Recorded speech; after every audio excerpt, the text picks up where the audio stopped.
बिस्मिल्लाहिर्रहमानिर्रहीम। स्टूडेंट्स, मैं उम्मीद करता हूँ आप खैरियत से होंगे। आज हम अपनी क्लास 9th की बायोलॉजी सीरीज़ से चैप्टर नंबर 4 का लेक्चर 2 डिस्कस करेंगे और आज के इस लेक्चर में हमारा टॉपिक होगा cell theory and it emergence. Cell theory क्या है और ये सेल थ्योरी इमर्ज कैसे हुई थी। तो डियर स्टूडेंट्स, सबसे पहले हम डिस्कस करेंगे history of the emergence of cell theory. यानी सेल थ्योरी जो है ये बायोलॉजी के अंदर और पार्टिकुलरली सेल बायोलॉजी के अंदर एक बड़ा फंडामेंटल कॉन्सेप्ट माना जाता है। और ये जो सेल थ्योरी हमारे पास है, जिसकी आखिरी स्लाइड में हम 4 पोस्टुलेट्स डिस्कस करेंगे, ये सेल थ्योरी एक दिन में या 10 दिन में या 1 साल 10 साल में नहीं, बल्कि इस सेल थ्योरी की जो मॉडर्न फॉर्म है, इस तक पहुंचने के लिए या इस तक पहुंचने के लिए इस थ्योरी ने सदियों का सफ़र तय किया है। और इस जो आज की प्रेजेंट फॉर्म है, इसमें हम इसको स्टडी करते हैं या इसके जो पोस्टुलेट्स हम पेपर में पूछते हैं या पेपर के लिए तैयार करते हैं, वो एक बहुत उसके पीछे एक बहुत लंबी स्टोरी है, जिसको हम पहले देखेंगे कि किस साइंटिस्ट ने किस बायोलॉजिस्ट ने क्या रोल प्ले किया है और फिर कैसे सेल थ्योरी इमर्ज हुई है। तो सबसे पहले अगर हम बात करें तो साइंस की जो हिस्ट्री है, इसको हम 3 हिस्सों में डिवाइड करते हैं। पहला हिस्सा ग्रीक्स का पीरियड कहलाता है, फिर उसके बाद मुस्लिम्स का एरा आता है, फिर उसके बाद मॉडर्न एरा या जो मॉडर्न एरा आता है, जिसमें यूरोप के साइंटिस्ट इसमें बहुत ज़्यादा काम करते हैं। तो जो सबसे पहला एरा था, ग्रीक जो लोग थे, उन्होंने नेचर को स्टडी किया और नेचर से रेलेवेंट उनके जो थीरीज, ये जो कॉन्सेप्ट्स हैं, वो आप डिफरेंट ब्रांचेस ऑफ साइंस में देखते हैं। तो बायोलॉजी के अंदर जो एरिस्टोटल थे, उन्होंने ये आइडिया दिया था, ये ग्रीक फिलोसोफर थे एरिस्टोटल, उन्होंने ये फर्स्ट टाइम एक बात कही थी कि एनिमल्स और प्लांट्स के दरमियान कोई ना कोई ताल्लुक है, they are somehow related to each other, यानी इनके दरमियान कोई ना कोई बुनियादी ताल्लुक मौजूद है। ये उन्होंने अपना एक ऑब्जर्वेशन कह लें, एक अपना पॉइंट दिया था सबसे पहले।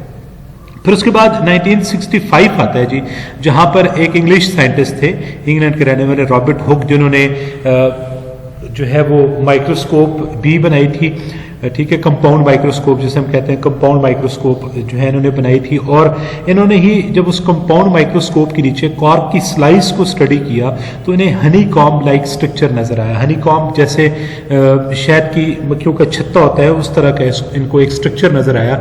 और वहां से इन्होंने उस एक इंडिविजुअल कंपार्टमेंट के लिए इन्होंने सेल का लफ्ज जो है वो क्वाइंट किया। इन्होंने उसको एक जो आपके पास वो कंपार्टमेंट, एक जो खाना होता है, उसको एक सेल कहा और वहां से सेल की जो टर्म है वो इंट्रोड्यूस हुई। 1670 में एक डच बायोलॉजिस्ट थे, एंटोन वैन लीeuwenhoek, इन्होंने सबसे पहले जो है वो लिविंग सेल्स को स्टडी किया। लिविंग सेल्स को कैसे स्टडी किया? इन्होंने पॉन्ड का वाटर लिया और जोहर का पानी लेके, जिसको पंजाबी में डाने कहते हैं, जोहर का पानी लेके उसको माइक्रोस्कोप के नीचे ऑब्जर्व किया, तो वहां पर इनको टाइनी क्रिएचर्स नजर आए, ठीक है। तो इन्होंने उनको एनिमलिक्यूल्स का नाम दिया। और इसके अलावा इनकी और भी बहुत सारी माइक्रोस्कोपिक लेवल के ऊपर डिस्कवरीज है, लेकिन फर्स्ट लिविंग सेल स्टडी जो है वो लीeuwenhoek ने किया था। उसके बाद हमारे पास 1809 में लेमार्क नाम के एक साइंटिस्ट आते हैं और इन्होंने ये कॉन्सेप्ट दिया था, या इन्होंने ये बात कही थी कि लाइफ जो है, अब know body can have life if its parts are not cellular tissues or are not form by the cellular tissues.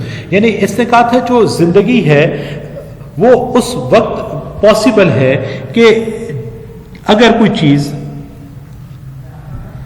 इसने ये कहा था कि कोई भी चीज उस वक्त तक लिविंग नहीं हो सकती जब तक वो खुद सेलुलर टिश्यू से मिलके ना बनी हो या उसके पार्ट्स जो हैं वो सेलुलर टिश्यू से मिलके ना बने हो।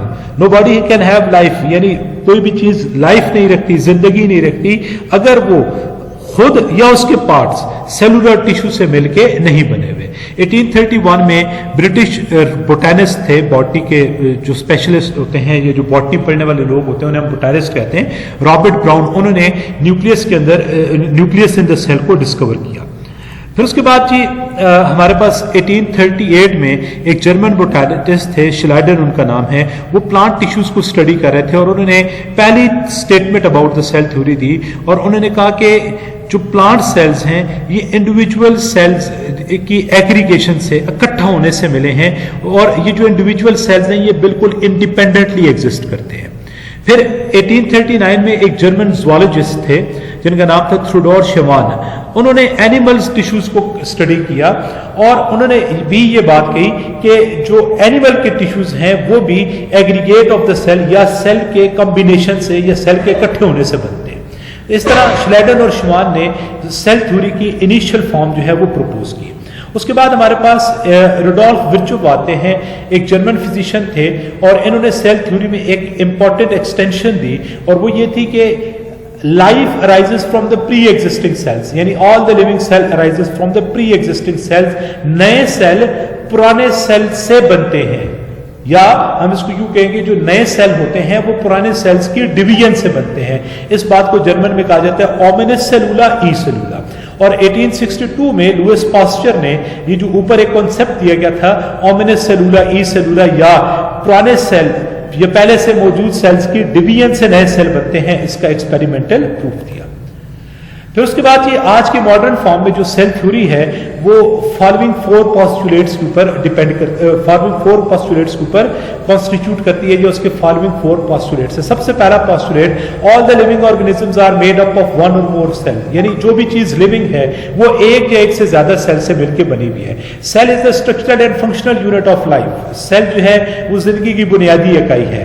New cell is derived from the preexisting cells, یعنی پرانے سیلز کے ڈیوائڈ ہونے سے نئے سیلز بنتے ہیں۔ The cells contain hereditary material which is passed from generation to generation، اور سیل کے اندر ہی وراثتی مواد ہوتا ہے جو ایک نسل سے دوسری نسل میں منتقل کیا جاتا ہے۔ تو اس کے پیپر کے پوائنٹ آف ویو سے اگر ہم بات کریں تو آپ سے جو کوسچن پوچھا جا سکتا ہے وہ ہوتا ہے کہ state the postulates of cell theory, یا آپ کو کسی سائنٹسٹ کا نام دے دیں گے بیولوجسٹ کا اور کہیں گے اس کا کیا رول ہے سیل تھیوری کی ڈیولپمنٹ میں، یا پھر یہ جو اوپر ہم نے سلائیڈز میں ڈفرینٹ سائنٹسٹ پڑھے ہیں ان کی جو اچیومنٹ ہے یہ جو ان کی کام ہے یہ ایم سی کیو میں پوچھا جا سکتا ہے۔ جیسے آپ سے پوچھا جاتا ہے کہ the nucleus in the cell was discovered by, تو آپ کو 4 آپشن دے دیے جاتے ہیں، تو اس میں جو رابرٹ براؤن ہے وہ بالکل ٹھیک آپشن ہے، آپ کا آپشن ہے۔ تو یہ ایم سی کیوز میں بھی پوچھے جا سکتے ہیں، شارٹ کوسچن میں پوچھے جا سکتے ہیں۔ شارٹ کوسچن میں کامنلی جو سوال پوچھا جاتا ہے وہ پوسٹولیٹس آف سیل تھیوری ہوتا ہے، باقی جو اوپر ہم نے سلائیڈز میں ڈفرینٹ سائنٹسٹ کا رول پڑھا ہے سیل تھیوری کی فارمولیشن میں وہ آپ سے ایم سی کیوز میں پوچھا جاتا ہے۔ میں امید کرتا ہوں آپ کو یہ باتیں سمجھ آئی ہوں گی۔ کسی قسم کا کوسچن ہو تو اسے کمنٹ باکس میں لکھیے گا، آپ کو ضرور آنسر ملے گا۔ Thank you very much.